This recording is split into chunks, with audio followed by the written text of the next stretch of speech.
This episode of Moving Panels is brought to you by the following fake product. Flash's Flashy Football Flippers, the football cleats that make you faster than a punchline in a Deadpool comic. With Flash's Flippers, you'll be dodging defenders like you dodge spoilers for the next comic book movie. These cleats are so dazzling, even the Rainbow Bridge in Asgard would be jealous. So strap on Flash's Flippers and leave your opponents wondering if they just witnessed a touchdown or an end credit scene.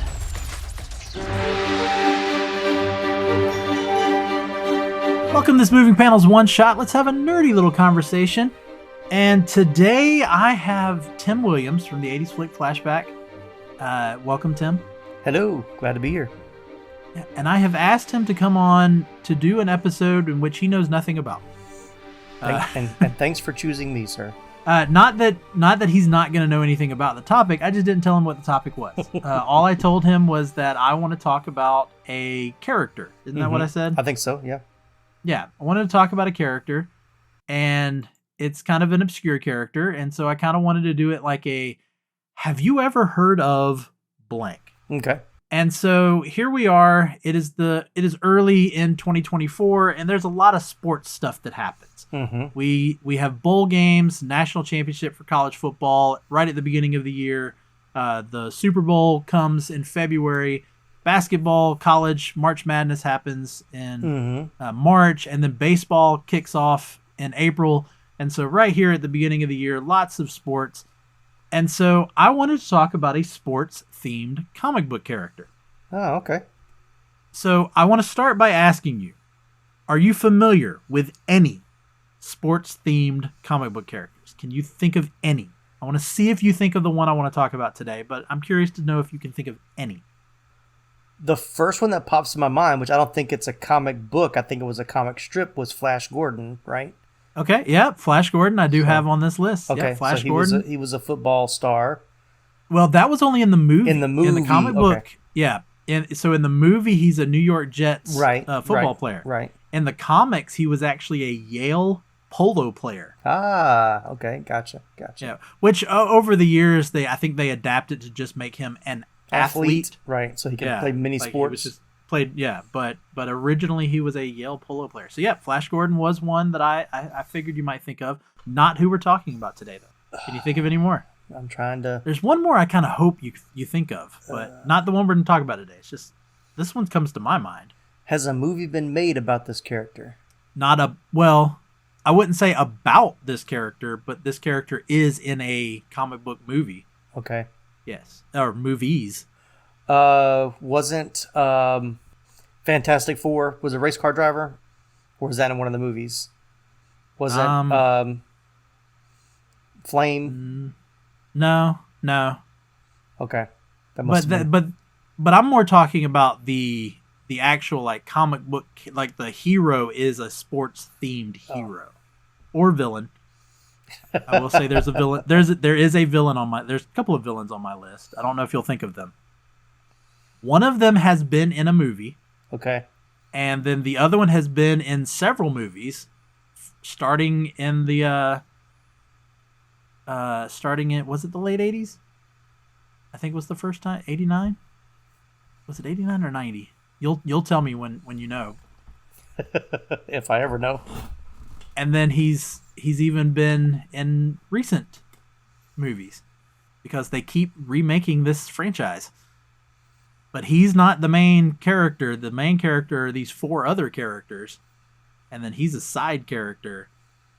He most recently live action was played by Stephen Amell. Talking about Green Lantern? No. Green Lantern. Stephen Amell. Now, you might be... This is embarrassing for you. It is. You might be thinking Stephen Amell was Green Arrow right. on Arrow. But this is in a movie. He played another comic book character. Oh, Teenage Mutant Ninja Turtles. Yes. Right. Oh, and the hockey player. Yeah. Casey Jones. Casey Jones, yes. Okay. Casey Jones wears the hockey mask and carries not just the hocky stick, but bats and cricket clubs. Okay. Yeah, Teenage Mutant Ninja Turtles was the furthest from the comic that I was thinking of. I wasn't thinking about Mutant Turtles at all. But yeah, the Michael Bay version of the Teenage Mutant Ninja Turtles. That was Stephen Amell. Okay, gotcha. Yeah, there you go. So comic book character. Now, this one you may not have thought of, but let me see if you remember. This one was in The Suicide Squad. So the more recent I only saw that one once, so I'm trying to remember. Think you remember? There were so many people in that movie, especially at the beginning. There is, that all get killed in the first 5 minutes. Yes, and he is one of them. Just to let you know. Oh, then I remember. It was Javelin. Okay. You remember Javelin? Yeah, I kind of vaguely remember Javelin. Yeah. The blue and yellow suit, yeah. and he had the big. Yeah, he is a DC character. And in the comics, they didn't do this so much in the movie, but in the comics, he was he was a Green Arrow villain. Okay. But he used trick javelins. Like his javelins could do different things, like Green Arrow's arrows could do different things. Gotcha. DC also had another one that I didn't know if you would know of called Sportsmaster. Nope, never heard of that one. Yep, he's a DC villain. There's been several iterations of him throughout the year, but he's just a former athlete who turns to a life of crime, and they actually featured him on Young Justice. Okay. As he was, I forgot who he's the dad of. He's one of the Young Justice heroes. He's supposed to be her dad, but I can't remember who it was. Was it Artemis? I don't remember. But yeah, those were some that I think of. But let me see if you even know who we're going to talk about today. It doesn't seem like it. It's not looking good. Because again, I think people who read comics, especially in the 90s, may actually know who this is, but probably couldn't tell you anything about it. Okay. All right. NFL Superpro. Never heard of it. You never heard of NFL Superpro. Again, not going to be surprised by that. So you're going to get a little bit of a lesson here, as some of our readers might, of who NFL Superpro is. So this, of course, was a collaboration between Marvel and the NFL. I'm going to pop up a picture here for Tim to look at just to see if any of this looks familiar or rings a bell to you. No. So I actually owned one of these comics. Okay. I don't know which one, and I tried to find it to see if... I don't even know if I still own it. I owned one of these comics. There were 13 comics altogether. And that included the special edition, the Super Bowl special, as it's titled. Okay. This was the one that introduced him. And then he got his own run. This was in 91 into 92. Got his own run that lasted 12 issues. So the special that introduced him was released in March of 91. And then his series started in October and lasted 12 issues before it was canceled. Which I gotta say, for a 90s comic, 12 issues is actually not a bad run. Right. Because there were a lot of comics that got like a 5 or 6 issue run and then just didn't do well, and so they got rid of it. All right, so this is going to be fun. You've never heard of Superpro. You don't remember Superpro. Nope. I'm curious how many of our listeners do. So let me give you a little bit of a history lesson here about NFL Superpro. Now, that's what they titled in the comic. They just said Superpro, which I just thank God that they didn't always call him NFL Superpro. Yeah. But they got to have the NFL logo on the cover so that you know the NFL endorsed it, right?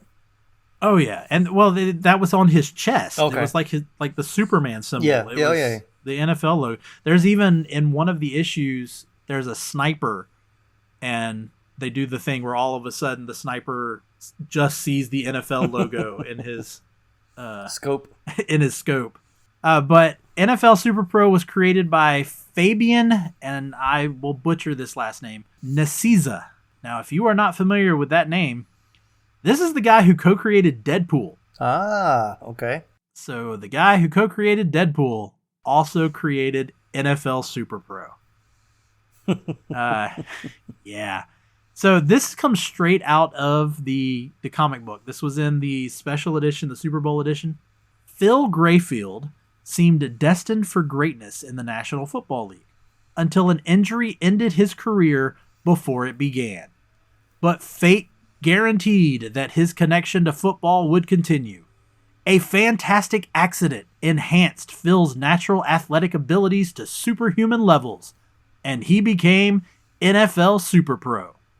Now, as NFL Superpro, he uses his incredible powers to combat evil and protect the sport he loves from those forces that would seek to corrupt it. and he fulfills the dream of a young man who never got his chance on playing the field to be a real football hero. All right. gotta love the cheese and all. Oh yeah. But yeah, sounds like a typical superhero origin story. Oh, typical maybe. So let's talk about his origin. So as I said, his name is Phil Grayfield. Mm-hmm. The way they set it up is he was an All-American at Notre Dame University, or the University of Notre Dame. I always forget which. Notre Dame. Yeah, just say Notre Dame. Yeah, we know. Yeah, All-American football player. He is drafted number 1. Mm-hmm. Of course he is. Of course he is. Drafted number 1 by the Philadelphia Eagles. Okay. He graduates from college with honors because again, he's got to be like near perfect. And you find out he graduated with a degree in both journalism and criminal justice. All right.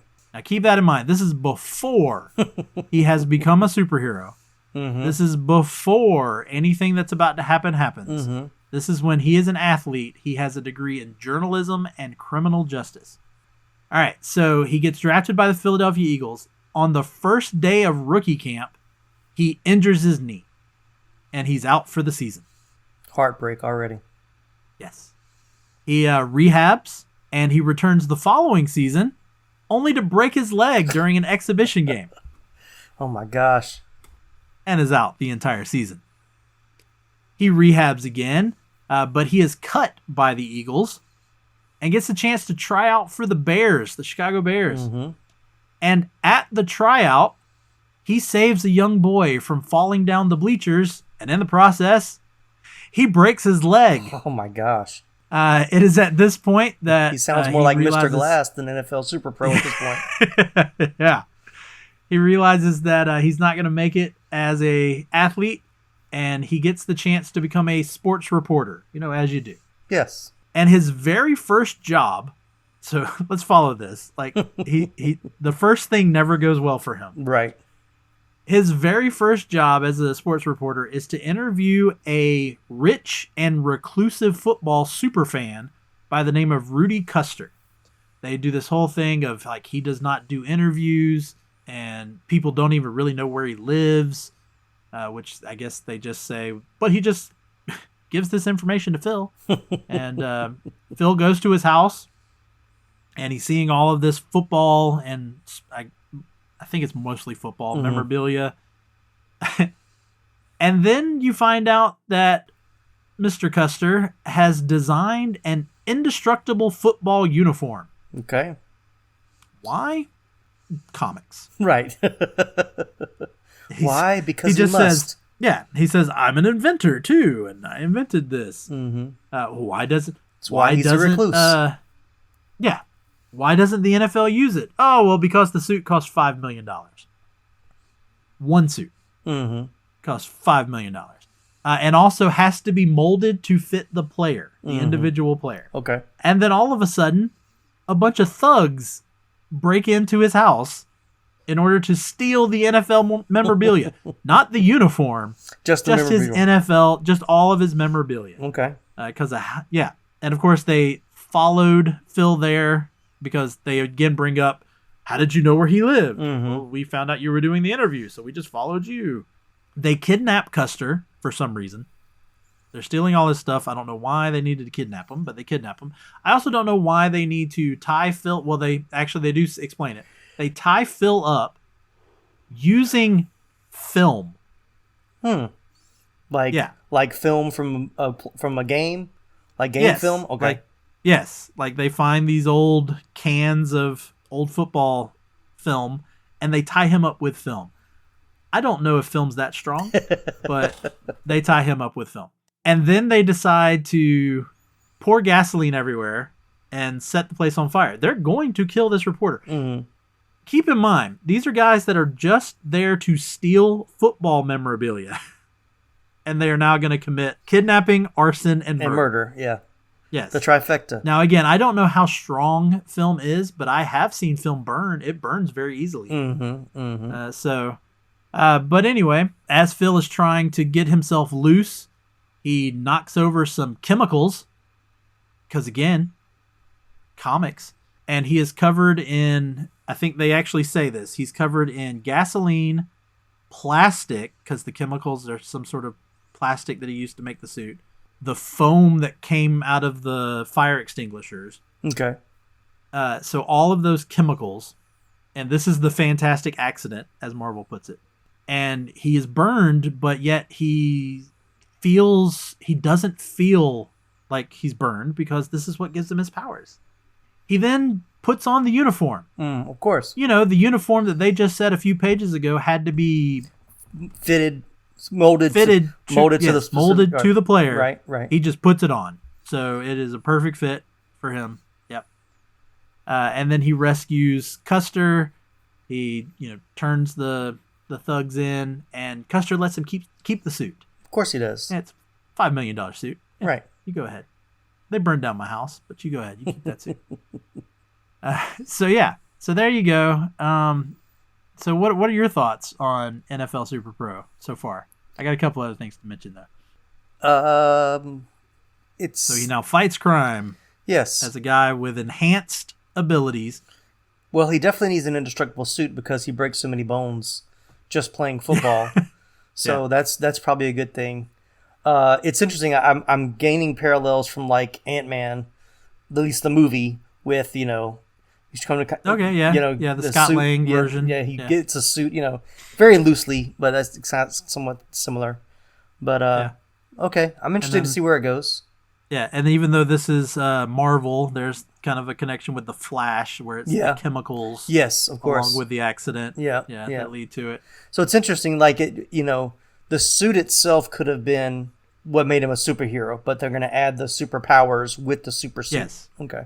Yeah, it increases his strength, his speed, and his stamina. Yeah. Like, that's it. Okay. It doesn't make him... Of course, the suit is bulletproof. Right. Doesn't make him bulletproof. He can't fly. The super strength does give him, like, the ability to leap really, high. But yeah, it's specifically strength, speed, and stamina. Which I love that they use the word stamina, because they have to be referring to the stats off of like a sports, a sports card. But yeah, of course, his first issue once he got his own series. This was actually still in the special edition one. In the special edition one, the big story. I mean, he tells this origin story to his friend who figures out he's Superpro, and then they go back to the main story. It's about a genetically modified steroid that a football player is using. Back when steroids were legal? No. This is still when it was, he's trying to find out who's supplying the steroids, and it ends up at the end, the guy uses, they were gradually changing the material that the steroids were made out of. And of course, the football player that uses it, at the very end, it ends up turning him into like this hulkish type monster. Okay. That Superpro then has to stop. And then he dies of a heart attack. And so, yeah. But of course, a lot of his stories do have a sports related type theme. And he even faced some sports related bad guys. Okay. There was one named Quick Kick. Was he a kicker? Yes. They gave him, listen to this though. They actually gave him an origin. He was a guy named Carl Moore who played with Phil at Notre Dame. Okay. But he got jealous of Phil's success. And so he became a ninja. Because comics. Yeah. That's a choice. Yeah, he became a ninja and a professional assassin. I've never found a school for that in the Yellow Pages. Just just look up. Couldn't find it online. I mean, I'm sure there's some guy in his garage. There's some guy in his garage probably has a service like that, but I don't know how well qualified he is. Oh, you're good at kicking a football? You must be a great ninja. Yeah.